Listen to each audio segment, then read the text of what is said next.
All right. Welcome back, friends, to another episode of Faith, Fitness, Joy. I am your host and health coach, Rochelle Renee, and today we are going to explore the most effective exercise method. And this is going to help supercharge your fitness journey and help you achieve your goals a lot faster than ever before. Whether you are a seasoned gym goer or just starting on your fitness journey, these 5 methods will absolutely revolutionize the way that you approach exercise and unlock your ultimate fitness potential. So let's get into it, shall we? But before we do, really quickly, if you aren't already, please make sure that you like and subscribe and follow the podcast or my YouTube channel if you are not already, so that you can catch every new episode of Faith, Fitness, Joy.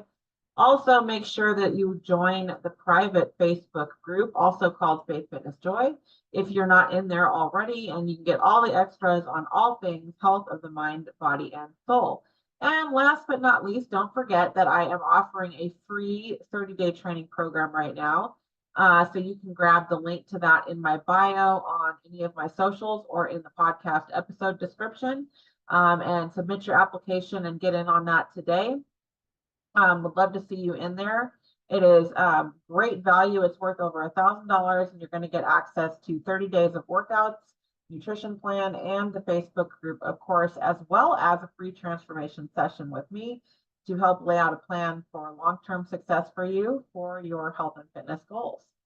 So all that being said, let's go ahead and get into today's episode. Again, we're talking about how you can unlock your ultimate fitness, and basically how do you get the most for your efforts when you are exercising and when you're doing your workouts.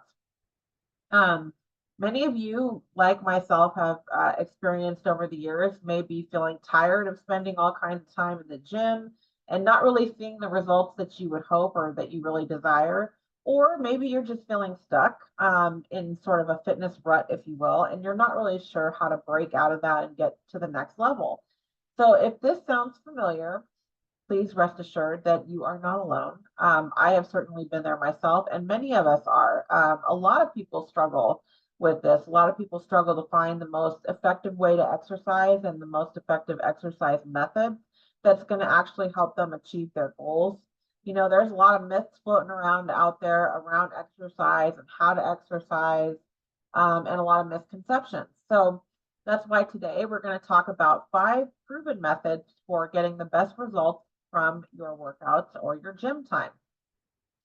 So what we're going to talk about today is strength training, high intensity interval training, functional training, mind and body practices or mind to body practices, and consistency and variety.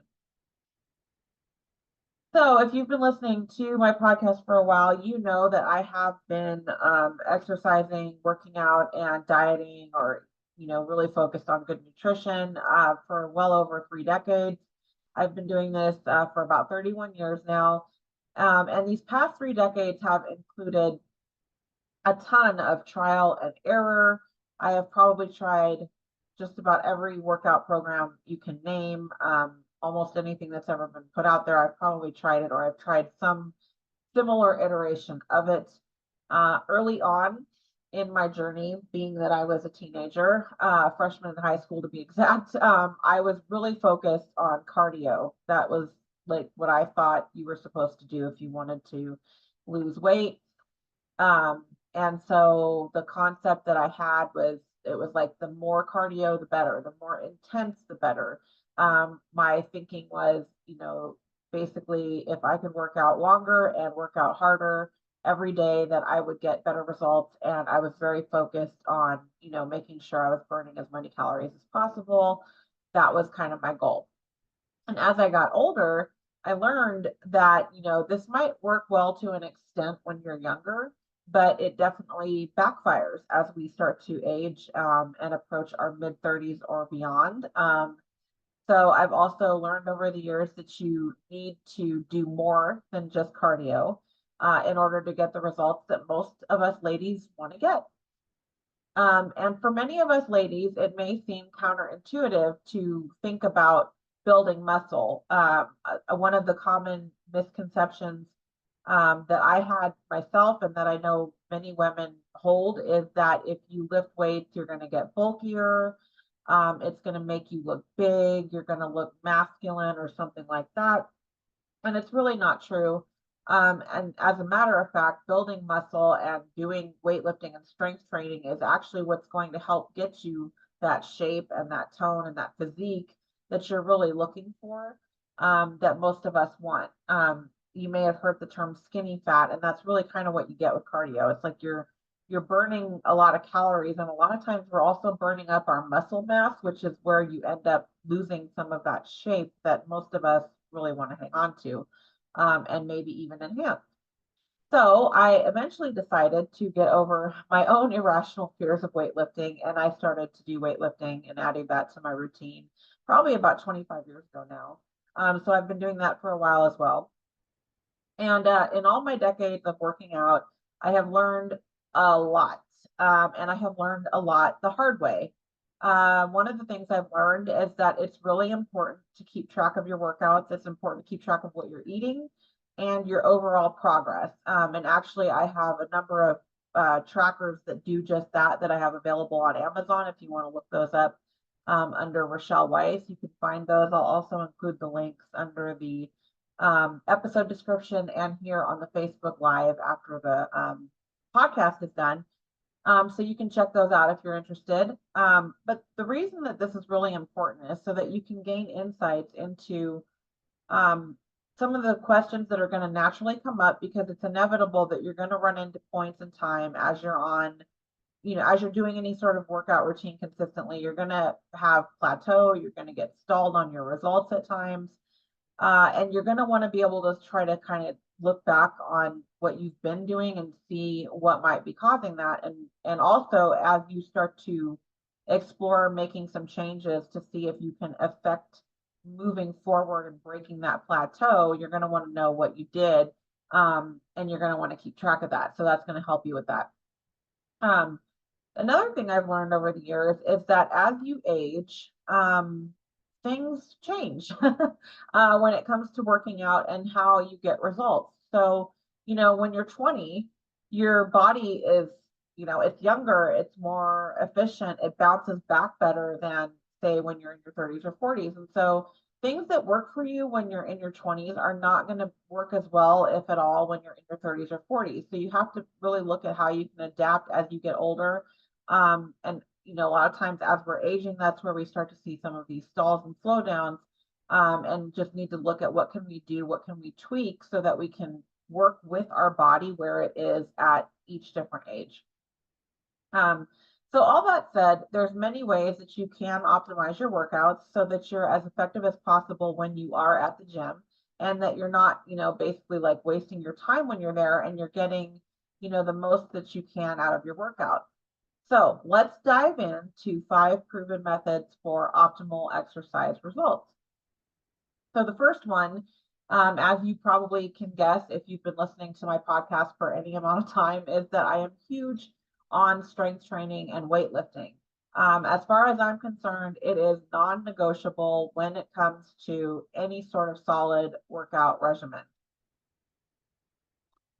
Strength training, weightlifting is essential for building lean muscle mass, and lean muscle mass is essential for helping to increase your metabolism and improving your overall strength and endurance, among many other things. And last week we talked about some of the non-scale benefits of exercise, many of which can be directly linked to strength training. It's also important to make your workouts more efficient. With strength training, it's going to help with all of your other workouts.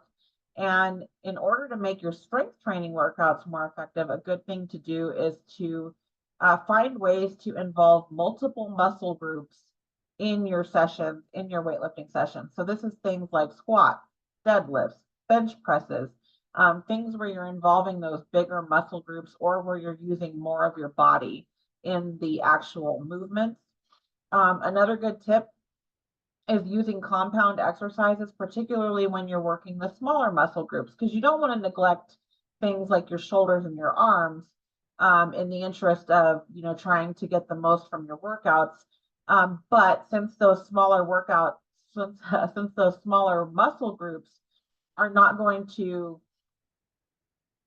result in as high of a calorie burn in and of themselves, it helps to incorporate those bigger muscle groups with those smaller muscle groups when you're working those. So some ways that you can do this are compound movements where you're working your arms or shoulders while also doing squats or lunges or some other type of lower body movement like that, because that's going to help you burn more calories during your workout, and also involving more of your muscle groups.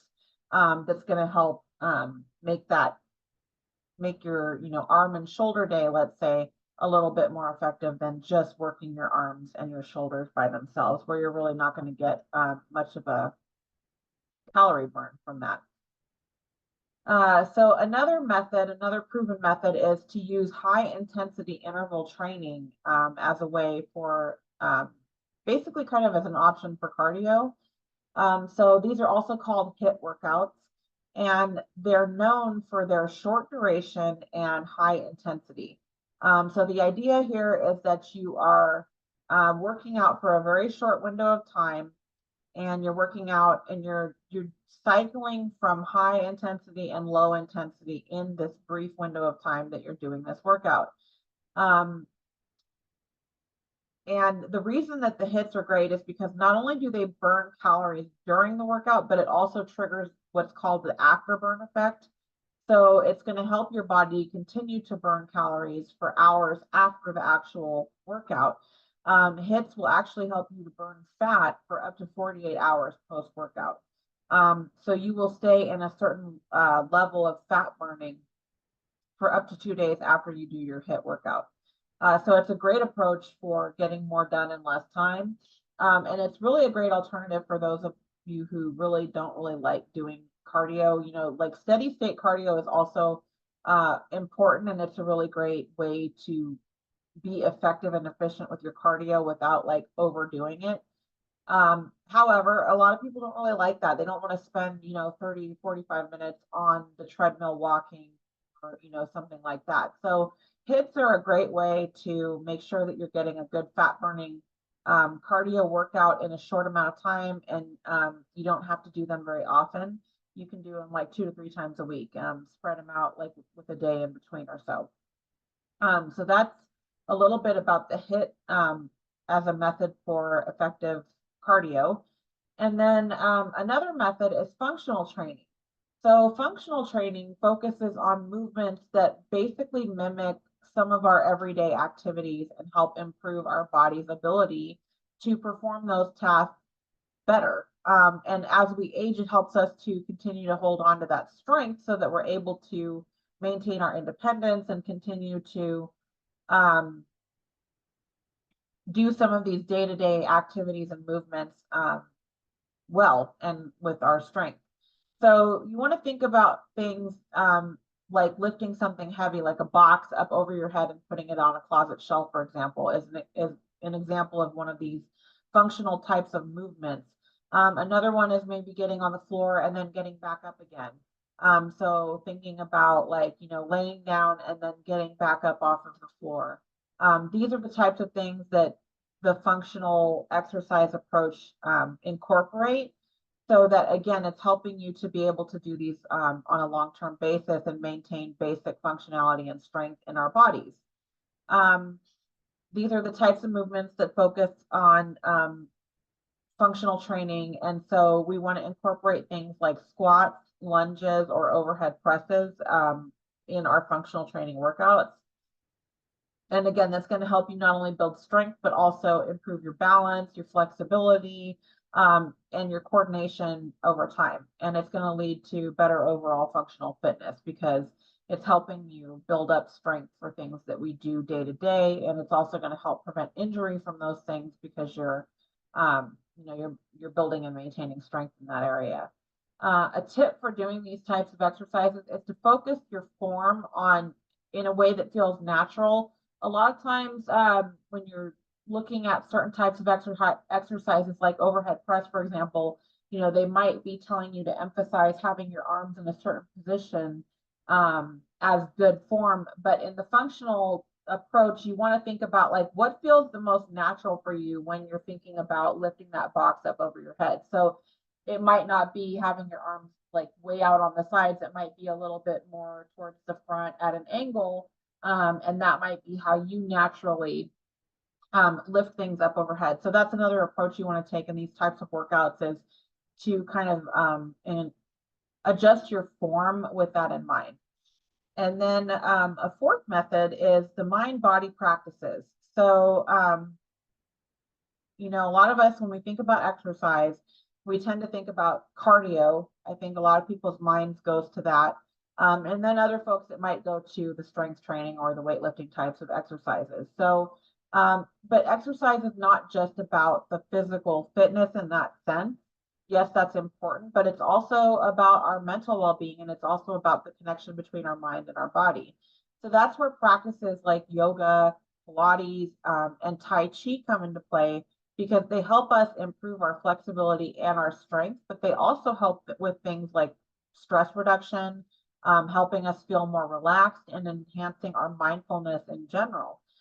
So incorporating mind-body exercises into our routines is not only going to improve our overall physical health, but it's also going to help us have a deeper connection between our mind and our body.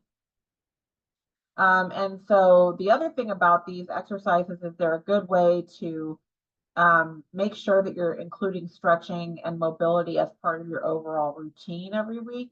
I know a lot of people might have a tendency to neglect this. I've definitely, been guilty of that over the 3 decades that I've been doing this. But it's very important to incorporate things like yoga, Pilates, or some other type of a stretching exercise like that, to help prevent things like injury that can occur if you're not doing it, because your muscles can get really, really tight and they can get less flexible, and that can lead to things like pulling muscles or tearing muscles. And then depending on how severe those are, you could end up not being able to work out for quite a while. So having learned the hard way, I highly recommend incorporating something like stretching, Pilates, yoga in your weekly routine. And also, again, because it helps with some of these other aspects of our being, like our mind. And last but not least, the fifth proven method is consistency and variety. So as you may have heard it with regard to exercise, nutrition, consistency is really key to anything that we're doing, especially to, getting good results. But variety is also really important. It's important to kind of change things up, just to kind of break up the monotony, to keep you from getting bored and help keep your motivation going. So mixing up your routine with different types of exercises, such as cardio, strength training, and flexibility work, helps to keep you from getting bored. It helps to reduce risk of injury from overuse, or overly just doing the same thing too much too often. And it helps challenge your body in different ways, because when you change it up, you have to kind of learn that new exercise for a little while, or it's just that little bit of change in routine that's going to help challenge your body differently than sticking with the exact same workouts all the time and never changing it. So a good way to go about this is to aim to incorporate a mix of exercises and activities that you actually like to do, that you enjoy, to keep your workouts fresh and exciting. One thing I would recommend is changing your workouts every 4 to 6 weeks. That's generally when I will rewrite my own weightlifting workouts in particular, and even how I'm going to rotate on things like my HIIT, and things like that. I'll just come up with like a new regimen every 4 to 6 weeks. It helps keep me from getting bored and those kinds of things. So there you have it, friends. 5 proven methods for getting the best results from your workouts, whether you're looking to burn muscle, or burn fat, or build muscle, or improve your overall health and well-being. Incorporating these 5 key methods into your exercise routine is really going to help you reach your goals faster and just be more effective with your time that you're spending exercising. Again, remember, consistency is absolutely key. So make sure that you are committing to yourself and committing to making exercise a regular part of your lifestyle and sticking with that. And you will just be amazed at how your fitness journey unfolds over time with remaining consistent and staying committed to yourself. I know that this part in particular can really be a struggle. And I also know that it is 100% mindset. And a lot of it is that foundation in the mindset that most of us do not take the time to set aside and lay out beforehand, or we simply don't know to do that. So that's why I created Clarify, Commit, and Crush It, which is a course that I have available that you can get instant access to. So I will include the link to that in the comments here on the Facebook Live, and I'll also include it in the episode description if you want to check that out.